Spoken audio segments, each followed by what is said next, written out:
चलो चलो चलो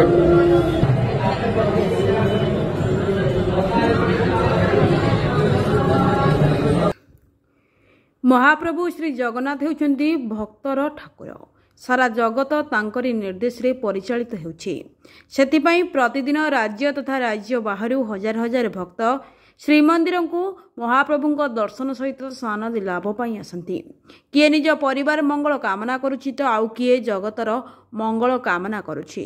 ठीक सेहीपरि एभली एक वीडियो सोशल मीडिया रे भाइराल हेउछि, जहाकु देखिले आखि छल छल होइजिवो। ए दृश्य उपर टिके नजर पकांतु।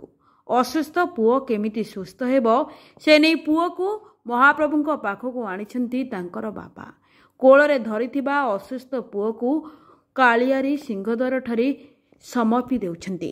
केवल सेतिक नुहे, असुस्थ पुओ केमिति सुस्थ होइजिवो से नै पतित बाबानଙ୍କ पाखरे कामना करुछन्ती।